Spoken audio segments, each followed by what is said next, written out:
Materi kuliah mata kuliah pemodelan sistem. Ini adalah materi kedua, kita lanjutkan setelah sebelumnya kita membahas tentang konsep-konsep atau materi-materi pokok yang akan kita pelajari pada mata kuliah pemodelan sistem. Pada materi kali ini, selain mengulas materi yang ada sebelumnya, kita lanjutkan dengan pemahaman tentang model secara lebih mendalam. Jadi setelah kita memahami bahwa suatu model diartikan sebagai suatu representasi ya, ataupun perwakilan atau formalisasi dalam suatu bahasa yang tertentu yang telah disepakati antara dua pihak ataupun lebih dari suatu sistem nyata. Ada tiga kata kunci ya: representasi, bahasa yang dikomunikasikan telah disepakati sebelumnya, dan tentu saja dari suatu permasalahan yang ada pada sistem nyata. Nah, sistem nyata itu apa? Adalah suatu sistem yang sedang berlangsung dalam kehidupan. Sistem yang dijadikan suatu titik perhatian dan yang akan ataupun yang menjadi permasalahan untuk diselesaikan. Jadi dengan demikian kita dapat mendapatkan suatu kesimpulan bahwa pemodelan merupakan proses membangun atau membentuk suatu model dari sistem nyata dalam bahasa formal tertentu yang sudah disepakati. Nah, ini adalah skema proses pemodelan. Ini adalah seorang analis atau pemodel image ya, kita artikan sebagai proses berpikir dengan dasar apa ya. Jadi seorang analis mempunyai sistem nilai yang telah dianut, pengetahuan dan pengalamannya. Ini adalah kacamata ya. Jadi setiap pemodel tentu saja memiliki perspektif yang berbeda dari segi sistem nilai, pengetahuan dan pengalamannya, melihat suatu sistem nyata dan dirubah menjadi suatu model dengan bahasa formal. Kemudian model tersebut diuji ya, apakah model tersebut representasi dari suatu sistem nyata, sistem generalisasinya apakah memang sudah mewakilkan suatu sistem nyata. Ini adalah skema proses pemodelan. Sistem nyata atau dilambangkan dengan A akan dilihat dan dibaca oleh pemodel dan membentuk image atau proses dalam suatu proses berpikir atau gambar tertentu dalam pikirannya. Nah, image ini tidak sama persis dengan sistem nyata. Dilambangkan sebagai A tidak sama dengan A aksen. Ini juga sudah dibahas. Kacamata pemodel atau analis mempunyai pemahaman dasar ilmu pengetahuan yang berbeda, pengalaman yang berbeda, dan juga sistem ataupun tata nilai yang diyakini pemodel juga berbeda.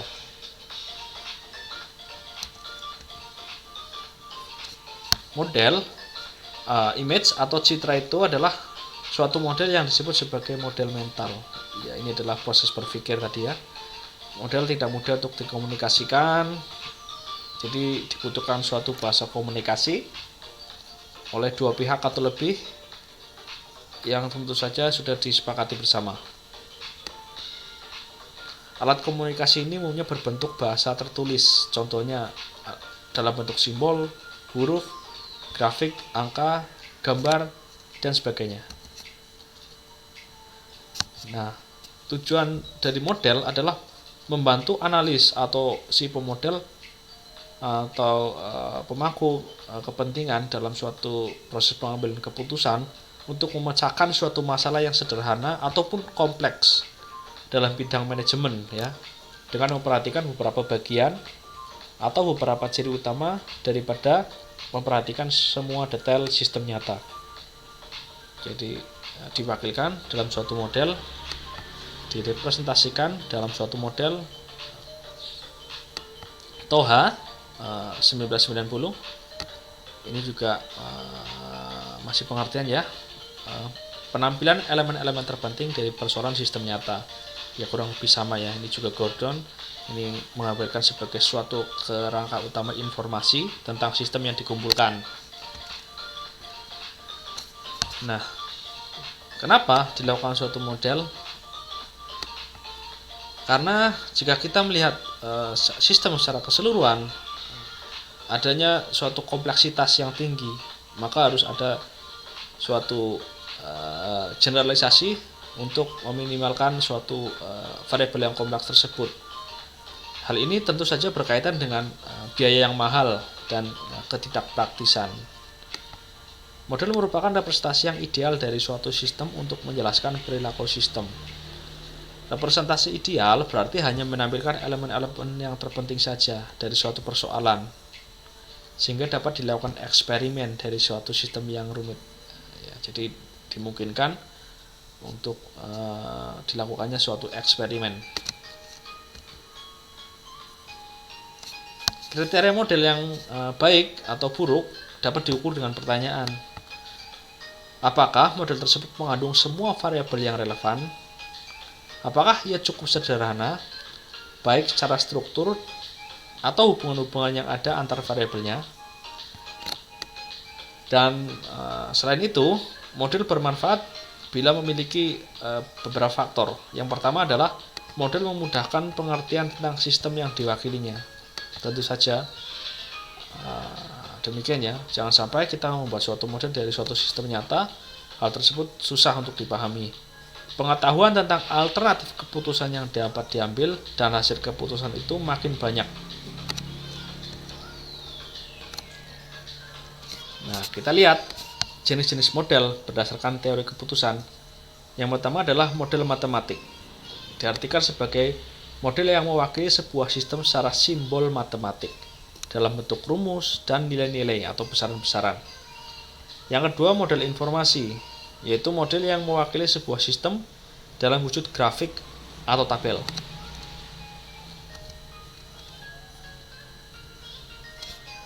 Kemudian, prinsip-prinsip dalam pemodelan. Pengembangan model adalah usaha untuk memperoleh model baru yang memiliki kemampuan lebih di dalam beberapa aspek. Prinsip tersebut apa saja? Yang pertama adalah elaborasi, yaitu pengembangan model dimulai dengan yang sederhana dan secara bertahap dielaborasi hingga diperoleh model yang lebih representatif. Syaratnya adalah konsistensi, independensi, ekuivalensi, dan relevansi. Prinsip pemodelan yang kedua adalah sinektik, yaitu metode yang dibuat untuk mengembangkan pengenalan masalah secara analogis. Ya, secara analogis. Ada 4 tipe model dengan sinektik ini. Yang pertama adalah analogi personifikasi. Ya, ini pengertiannya. Jadi analis berusaha membayangkan dirinya mengalami masalah sistem. Ya, dia membayangkan bahwa si analis ini mengalami langsung sistem tersebut. Contohnya, ketika dilakukan suatu pemodelan turisme ataupun dampak turisme pada suatu daerah, ya, pendekatannya adalah si analis membayangkan sebagai aktor turis, kemudian sebagai penduduk asli, pemerintah daerah, layanan kesehatan, transportasi, dan sewa, ataupun variabel-variabel lainnya. Selain analogi personifikasi, kita juga mengenal adanya analogi langsung. Ya, jadi analisis mencari hubungan yang serupa antara dua atau lebih problematika. Nah, contohnya adalah dalam merancang suatu pondasi tiang listrik, ya, di tegangan tinggi di daerah rawa-rawa dapat dianalogikan dengan pohon kelapa di pantai. Kemudian ada juga analogi simbolik, ya. Analis berusaha menemukan hubungan yang serupa antara situasi problematika sistem nyata dengan proses simbolik. Nah, selanjutnya ada analogi fantasi. Ini adalah analis sama sekali bebas mencari kesamaan antara situasi problematik yang dihadapi dan beberapa masalah perusahaan lain yang bersifat khayali. Contohnya adalah analogi antara perkembangan logika belajar atau learning machine dan konsep berpikir manusia yang tidak tegas. Ini ada suatu kesamaan ya di analogikan machine learning dan konsep berpikir manusia. Jadi sinetik ini adalah menuntut kemampuan kreatif yang tinggi dari seorang analis dalam membuat analogi yang tepat. Tentu saja kreativitas ini dimiliki oleh setiap orang dengan kadar yang berbeda-beda. Nah, prinsip pemodelan yang ketiga adalah iteratif ataupun pengulangan. Jadi, pengembangan model bukanlah proses yang bersifat mekanis dan linear.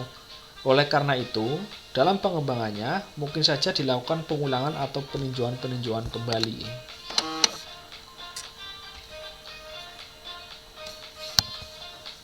Nah, selain itu, selain menggunakan 3 prinsip dasar di atas ya, dalam membuat suatu model perlu juga dilengkapi dengan pemilihan salah satu dari berbagai metodologi yang telah diciptakan oleh para pakar. Nah, metodologi itu apa? Yaitu urutan proses dan prosedur yang disusun secara sistematik dan sebagai suatu kesatuan yang akan menghasilkan sesuatu. Contoh metodologi yang sudah banyak kita dengar, ada metodologi program linear, program dinamik, ya, model persediaan, model proses Markov, model peramalan, AHP atau analisis hierarki proses, analisis statistika multivariat, dan lain-lain. Ini contoh dari metodologi untuk membuat suatu model.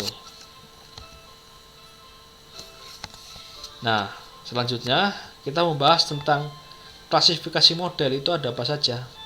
Jadi Murdyk et al. 1984 dan Arkoff et al.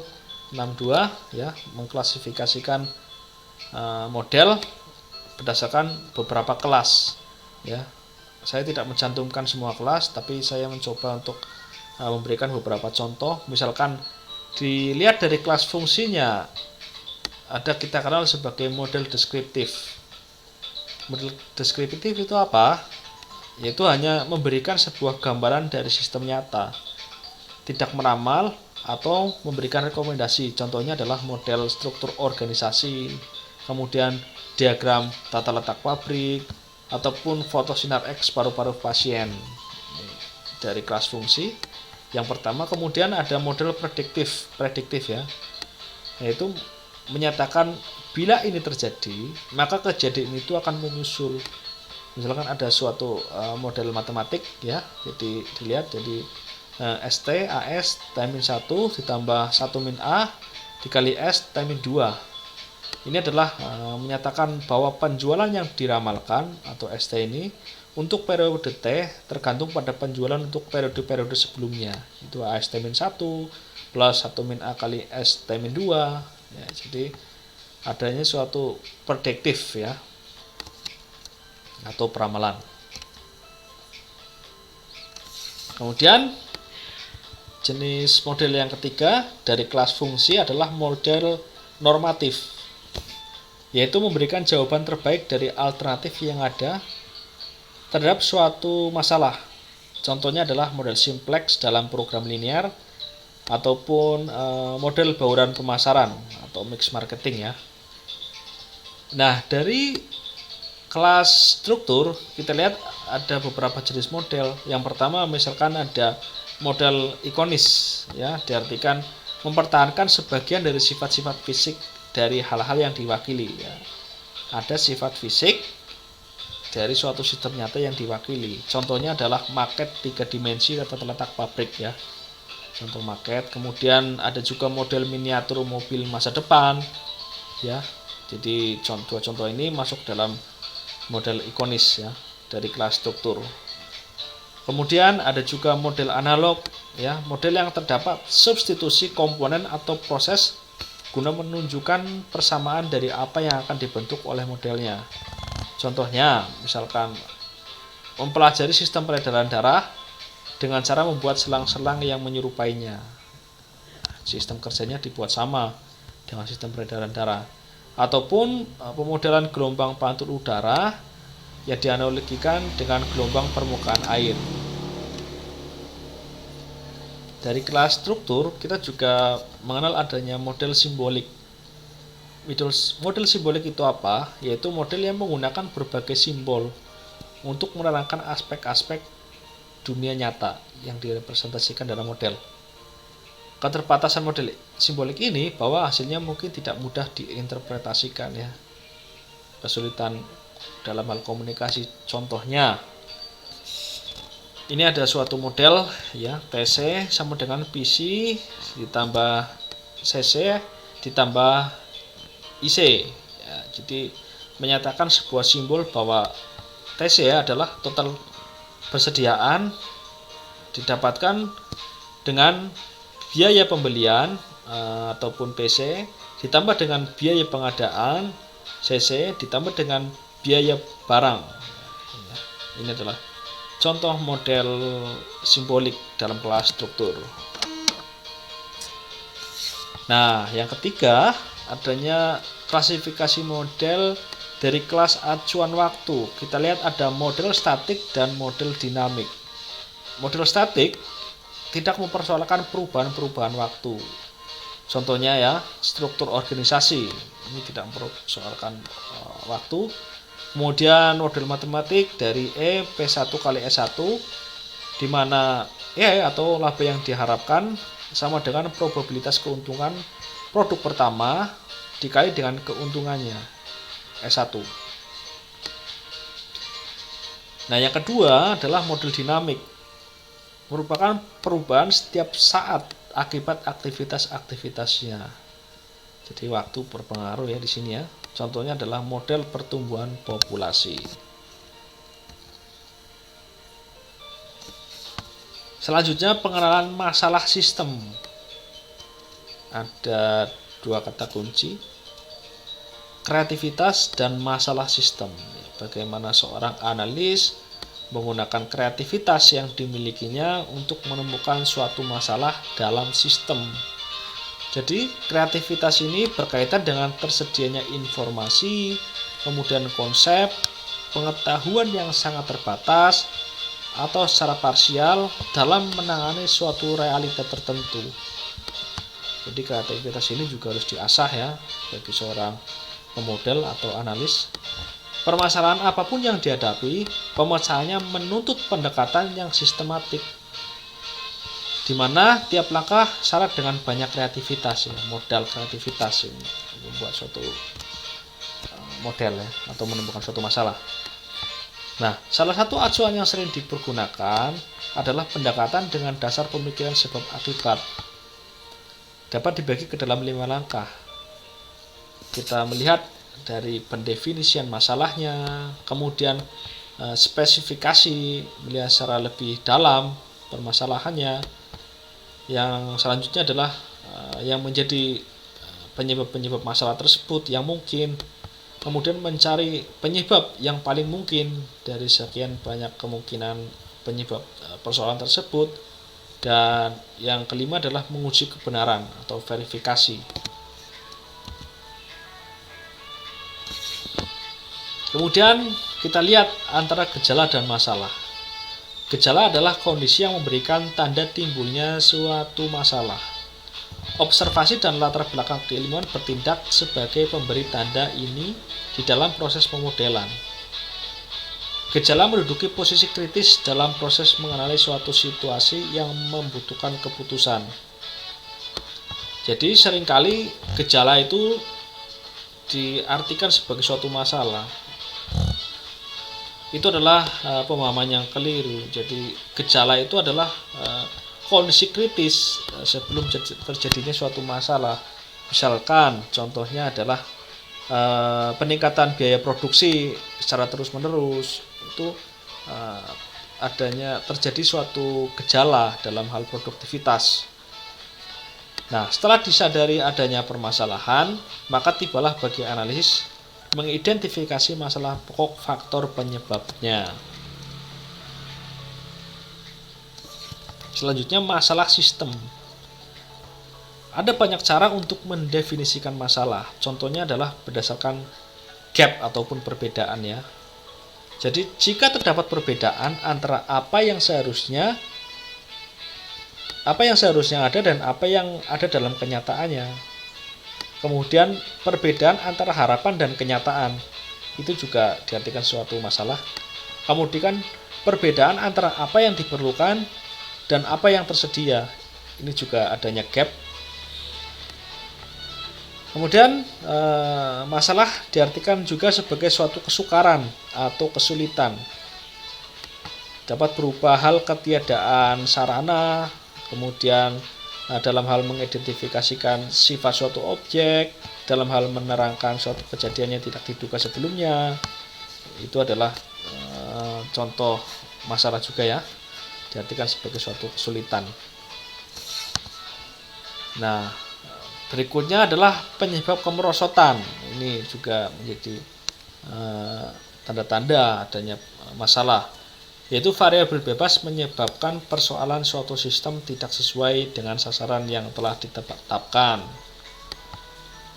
Situasi yang kacau ini juga masalah ya, amburadul, rintangan, konflik, kelangkaan dan lain-lain.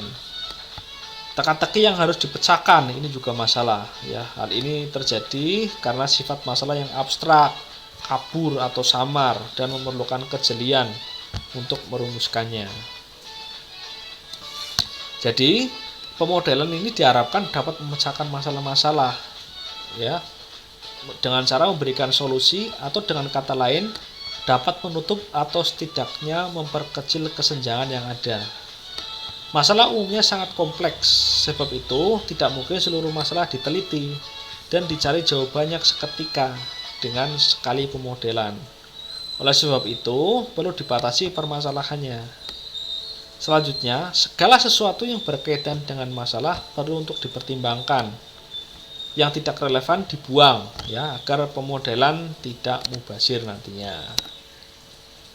Demikian materi pemodelan sistem ini, kurang lebihnya mohon maaf. Assalamualaikum warahmatullahi wabarakatuh.